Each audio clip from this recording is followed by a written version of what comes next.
Religion happens to be one of my favorite hobbies to study, especially Christian religions. And yes, there are literally thousands of different Christian religions in America alone. So as you can imagine, there's a vast array of different belief systems that seem to carry the banner of Christianity. So it's never a dull subject for me. I also taught seminary for 2 years, and I served as a missionary for 4 years. So when I saw the trailer for Bill Maher's movie called Religulous, which he claims is a documentary, my first thought was, wow, Bill's really wants to get some attention out of this, because let's be frank, Bill's a pretty intelligent guy, and he knows that this is undoubtedly the most touchy subject on earth that you could possibly talk about. So the opening credits of Bill Maher's Religulous plays Pete Townshend's song with the lyrics, "They call me the seeker. I've been searching low and high. I won't get to what I'm after till the day I die." Which is just ridiculous in and of itself, because this is not a movie about honest seeking of truth, but rather a movie about making money and making a mockery of religion in general. Well, we've got Christians, and we've got the Jews, the Muslims, the atheists, and the agnostics, and every other religion under the sun and over the sun, and many people subscribe to the beliefs of the general label of religion, may not even go to an actual church, a synagogue or mosque. He does not denounce the presence of a God, which is great, but at the same time, just because he doesn't understand a lot of different religions, he wanted to make fun of them. So like everything, the lack of having a set of beliefs is actually a belief in and of itself, and Bill Maher is an agnostic, which, whether he wants to believe it or not, is termed by the world as religion. He also knows, or I'm assuming he knows anyway, where to get the right answers about religion. So asking guys dressed up in Jesus outfits and costumes at theme parks and other fellows at truck stops about deep religious matters might not elicit the most intelligent and well thought out answers. So in addition, going to the Vatican is pretty much useless, especially if you're seeking answers. I mean, did he really expect to just walk up to the Pope and start asking him questions about his religion? I mean, there's enough dirty laundry in the Catholic religion for a journalist to go through that type of access would be extremely difficult to get. Maher is a smart guy, and he knows that, but for the sake of shock value, he went to the Vatican anyway. And what's more, he knows that the members of the Catholic Church and the Mormons, or the members of the Church of Jesus Christ of Latter-day Saints, if I want to get technical, hold their respective capitals, such as Temple Square or the Vatican, extremely sacred. I mean, did he think he would actually just trot right up into the Mormons' Temple Square with a film crew and have a sit-down with the prophet Thomas S. Monson? The Vatican is a special place for Catholics, and the Mormons are understandably protective of Temple Square as well, as it is sacred to them.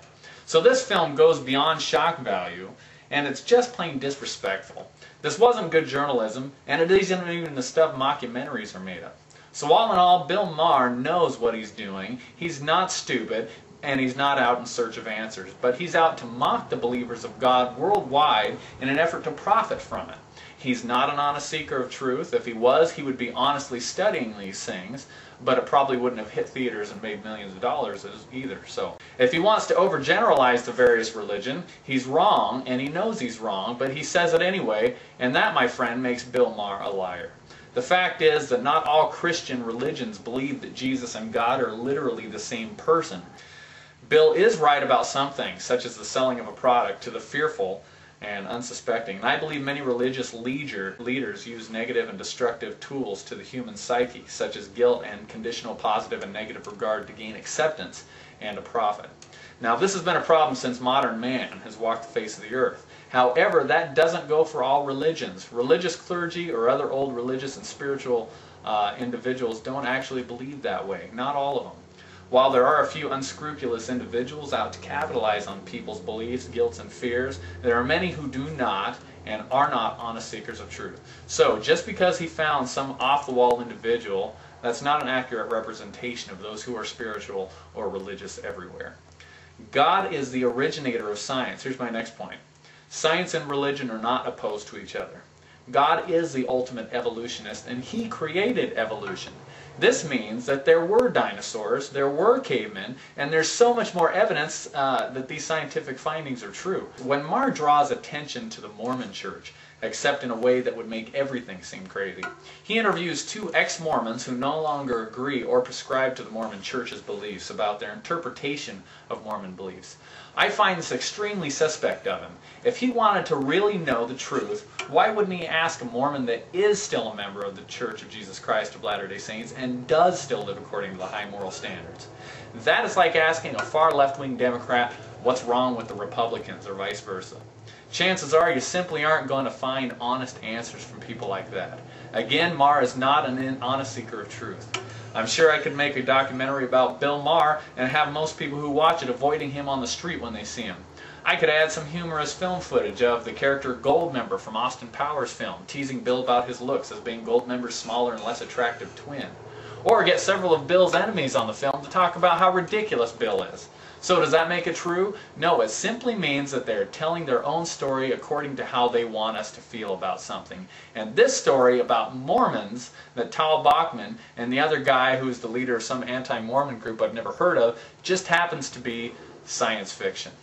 So seriously, they mock the Mormons for some magical underwear. Here's another point. Really, do Mormons believe their underwear is really magic? Not in the slightest bit. Any Mormon who wears the garments can tell you that the underwear in and of themselves do nothing for them, but it's simply a reminder of the promises they made to God in their sacred temple to keep God's commandments. And they're like the 10 Commandments. Now, does that sound like magical underwear to you? If I'm not mistaken, many priests wear a white clerical collar with their black shirts.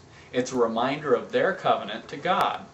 It sounds a lot like the Mormon reminder. Now, does that clerical collar have special magical powers? Don't be ridiculous, it doesn't. The Pope has a papal tiara, which incidentally hasn't been worn for many generations, but is a symbol no less. The Jewish religion has tassels that they wear tucked into their underpants and into their pants as part of a covenant.